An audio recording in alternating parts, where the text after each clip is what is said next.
खुलुमबाय लोगोफोर, गोजोन फुंबिलि बयनिसिमबो। नोंथांमोनखौ डियार ब्रह्म चेनेलाव आरो फिन खेबसेबाव बयखौबो बरायनाय जाबाय।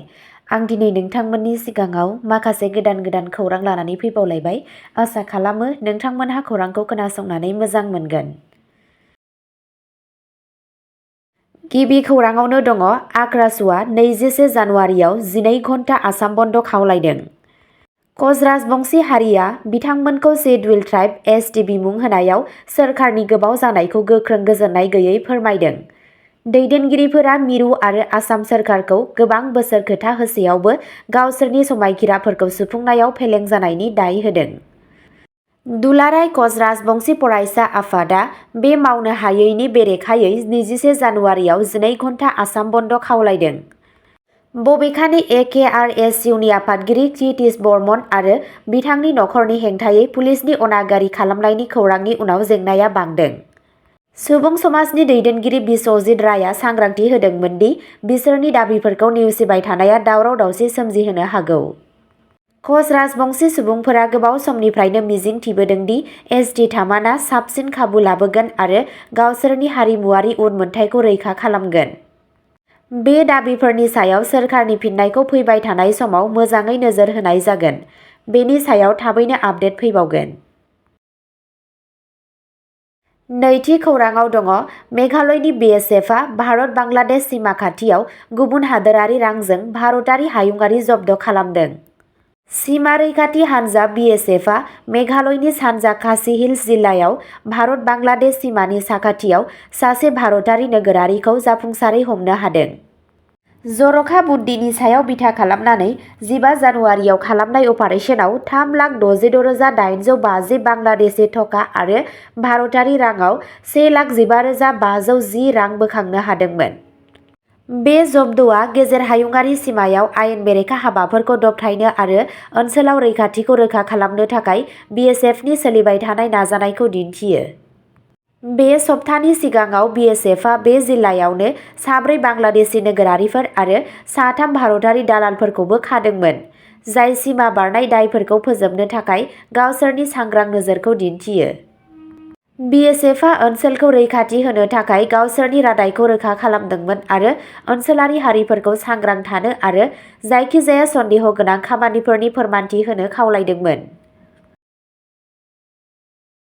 थामथि खौराङाव दङ रायजो केबिनेटआ आइजो फालांगियारिफोरनि थाखाय 2,000 कौटि रां गनायथि होदों। मोनसे गेदेर थिरांथायाव रायजो केबिनेटआ रांखान्थियारि बोसोर 2024 निफ्राय 25 नि थाखाय मुख्यमन्त्री महिला उद्यमिता आसनि (MUA) खौ मावफुंनो थाखाय 2,000 कौटि रां गनायथि होदों। बे बिथांखिनि सिङाव एप्रिल 2025 मायथाइनिफ्राय आरजाथाव आइजोफोरनो 10,000 रांनि बेगर पुन्जि राननाय जागोन। आसाम चिफ मिनिस्टार हिमन्त बिश्व शर्माया खौरां बिजोंनो फोरमायदोंमोन दि मोनसे जरिपनि उनाव 31 लाख आइजोफोरखौ फारिलाइ खालामनाय जादों, नाथाय बे बोसोराव 27 लाख सेल्फ हेल्प ग्रुपनि सोद्रोमाफोरा मुलाम्फा जागोन। माखासे थाखोफोर जेरै एमएलएनि नखरनि सोद्रोमाफोर, खाजोना होग्राफोर आरो गुबुनफोरा बे बिथांखिनि थाखाय आरजाथाव नङा। बिटिआरनि थाखाय केबिनेटआ बिटिसि ओनसोलाव जौगालु बिथांखिफोरनि थाखाय एसअपिडि-जि फान्डनि सिङाव 401 कौटि रांखौ गनायथि होदों।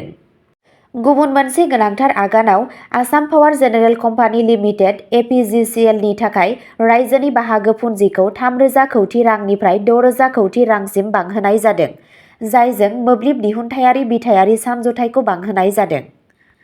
केबिनेटआ गासै रायजोआव गावसोरनि हाबाखौ साबसिन खालामनो थाखाय अंगनबाड़ी मिरु सामलाय आफादफोर दानो थाखाय बोसोनखान्थिफोरखौबो गनायथि होयो। जोबनायाव मरिगाव जिल्लाया ओनसोलखौ जौगाहोनायनि थांखिजों गुबुन गुबुन मावथांखिफोरनि थाखाय 292 कौटि रांनि जौगालु पेकेज मोनगोन होनना खौरांआव फोरमायनायखौ मिथिनो मोननाय जादों। ब्रैथि खौराङाव दङ सोरखारि फरायसालिनि फोरोंगिरिफोरनि सायाव बाक्सायाव मुलाम्फा मोननो थाखाय नंखाय बाथ्रा बुंनायनि अजद। बाक्सा जिल्लायाव सोलोंथायारि थगायनायनि मोनसे सोमोनांथाव जाथाय नुजाथिदों, जेराव सोरखारि फरायसालिनि फोरोंगिरिफोरा नंखाय खामानियाव लोब्बा दं। गबर्धना गुदि सोलोंथाइ ब्लकनि सिङाव थानाय सानजा निमुवा गुदि फरायसालि नं 1 जों लोब्बा थानाय बे नंखाय बाथ्रानि सोमोन्दै पुलिसआ बावैसो मोनसे रायखांनाय मोनदों। 1993 मायथाइयाव गायसनजानाय फरायसालिया थांनाय 4 बोसोरनिफ्राय फरायसा गैयाजासे सोलिगासिनो दं। रावबो फरायसा गैयाब्लाबो फरायसालिनि रेबगान्थियाव मावख'आरि खाख्रिफोर, खौरां बिलाइ आरो डिजिटेल प्लेटफर्मफोराव असमिया आरो बर' मोन्नैबो बिजोंनि सा 52 फरायसाफोरखौ दिन्थिनाय जादों। बबेखानि नायबिजिरनायाव मिथिनो मोनो दि बे समाव फरायसालियाव रावबो फरायसाफोरा मुं थिसनजायाखैमोन। फरायसालिनि गाहाय फोरोंगिरि मफिदा खातुननि सायाव सोरखारि मुलाम्फाफोरखौ मोनबाय थानो थाखाय बोसोरफ्रोमबो गैयै फरायसाफोरनि मुंफोरखौ नंखाय महरै सोफादेरनायनि दाय होनाय जादों। बे थगायसुला खामानिया दासिम सोलोंथाइ बिफाननि नोजोराव गोग्लैयाखै। बेनि अनगायैबो जिल्ला सोलोंथाइ मावख'गिरिनि मावख'आव मोनसे नंखाय सागान लाइजाम गथायनाय जादोंमोन, जायनि जाहोनाव सासे लेङाइ फोरोंगिरिनि जायगा लानाय जादोंमोन। फोरोंगिरि हसानुर रहमाननि बिसि समा यास्मिनखौ आयेन बेरेखायै बे मासियाव थिसननाय जादोंमोन। केसखौ दा पुलिसनो गथायनाय जाबाय आरो बिबानगिरिफोरा दायनिगिरिफोरखौ साजा होनो थाखाय जाथायनि सायाव नायबिजिरगासिनो दं। सोलोंथाइ बिफाननि बे गोबाव समनि थगायनायखौ हमदांनो हायैया खान्थिनि सिङाव बिबान होनाय आरो नायदिंनायनि बागै जिंगा सिखांहोयो। 5थि खौराङाव दङ आसाम सोरखारा शिल्पी दिवसनि सिगां महरगिरि पेन्सन आरो अनसुंथाइ फोसावदों। आरिमुआरि सुबुं समाजखौ हेफाजाब होनो थाखाय मोनसे मख'जाथाव आगानाव आसाम सोरखारनि हारिमुआरि आयदा बिफाना बृहस्पतिबाराव 2024 निफ्राय 25 मायथाइनि थाखाय महरगिरि पेन्सन बिथांखि मोनगिरिफोरखौ फोसावदोंमोन। बे हाबाफारिनि बाहागो महरै आसामनि गासै सा 73 रोजाबगिरिफोरा दानारि पेन्सन मोनगोन। बेजों लोगोसे सोरखारा सा 29 थैनाय महरगिरिफोरनि नखरनि थाखाय नखरारि पेन्सन फोसावदोंमोन। बे नखरफोरा 17 जानुवारिनिफ्राय गोहोम गोनां 8,000 रांनि दानारि पेन्सन मोनगोन। गावनि मददखौ फेहेरनानै सोरखारा रायजोनि गुबुन गुबुन जिल्लाफोरनि सा 179 रोजाबगिरिफोरनो खेबसेनि थाखाय 50,000 रांनि अनसुंथाइबो होगोन।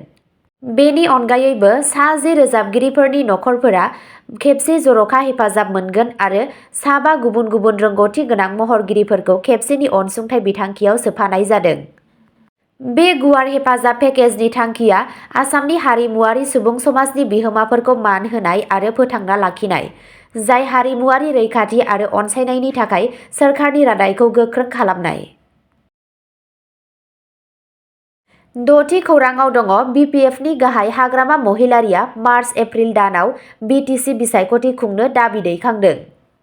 बड'लेण्ड पिपल्स फ्रन्ट BPFनि आफादगिरि आरो बारग' BTC चिफ हाग्रामा महिलारीआ BTC बिसायख'थिखौ रांखान्थि बोसोर जोबनायनि उनाव गोरोबनानै मार्च एबा एप्रिल दानाव खुंफुंनो दाबि दैखांदों। मिडियाखौ बिबुंथि होनानै महिलारीआ गोख्रोङै बुंदोंमोन दि बे समाव बिसायख'थि खुंनाया आयेनारि बिथोनखौ मानियो आरो दानि प्रमद बर' दैदेननाय सोरखारनि सिङाव थार राङारि सामलायनायखौ रोखा खालामो। दिसेम्बरनि बिसायख'थिनि थाखाय बर'नि नारसिननायखौ सोंखारिनानै महिलारीआ दाबि खालामदोंमोन दि बियो रांखान्थियारि नेमखान्थिफोरखौ सिफायनानै खुंथायखौ 6 दाननि राङारि बोसोर राननायनि गनायथि होगोन। बिथाङा बर'खौ गाहाय महरै थानाय समाव थि हारिफोरनि जौगानायखौ नेवसिनायनि दाय होदोंमोन। प्रमद बर'नि BTC सोरखारनि मावसमा सोलिफु रां बावजा फारिजों गोरोबनानै एप्रिल 2024 मायथाइयाव जोबहैगोन। United people's party liberal, Bharatiya Janata party, Congress आरो बेरेखा दोलो BPFजों लोगोसे रांखान्थियारि दोलोफोरा फैबाय थानाय बिसायख'थिनि थाखाय साखाफारा जानायखौ गोख्रोंसिन खालामगासिनो दं। बिजन'आव जानाय मोनसे मेलनि गेजेरजों ex, national democratic front of Bodoland, बारग' NDFP, अल बर' फरायसा आफाद एबसु आरो UPPL लाइमोन गांखंनि सा 27 सोद्रोमाफोरा BPFआव हाबफैयो।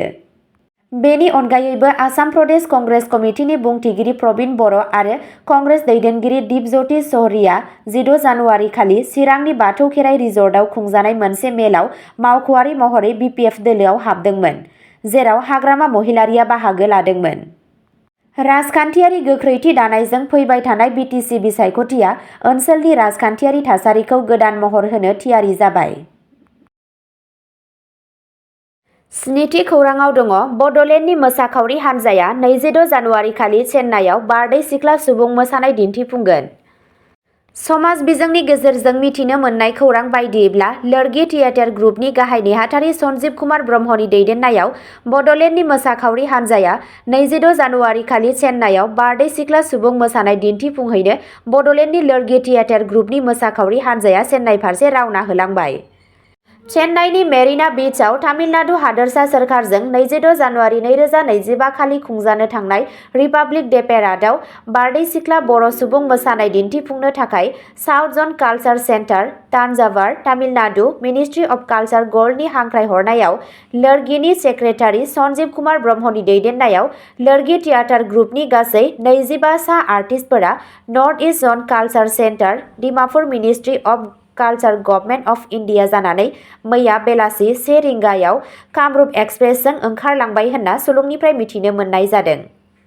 मिथिनो मोननाय बायदिब्ला चेन्नाइ रिपाब्लिक डे पेराडआव बारदै सिख्ला मोसानाय दिन्थिफुंखांनानै थोंजोङै केरालानि इडुक्की पुनकुन्नामाव 27 जानुवारि खालि खुंजानो गोनां ड्रिसम फेस्टिवल 2025 आरो केरेलानिनो मेरिन कलेज कुट्टिकामाव 28 जानुवारि खालि खुंजानो गोनां श्याम कमिउनिटि फेस्टिवल 2025 आवबो बर' सुबुं मोसानाय दिन्थिफुंगोन। अब्ला दिनैनि खौराङा एसेनोसै। जाय बिथांमोनहा सानसेनि फानजामुथिखौ नायनानै मोजां मोनो, स्क्रिनाव होनाय चेनेल बड' इनफ' पइन्टआव थांनानै नायहैनो हागोन। चेनेलनि लिंकखौ डिस्क्रिप्शनाव होनाय जादों। गोजोन्थों।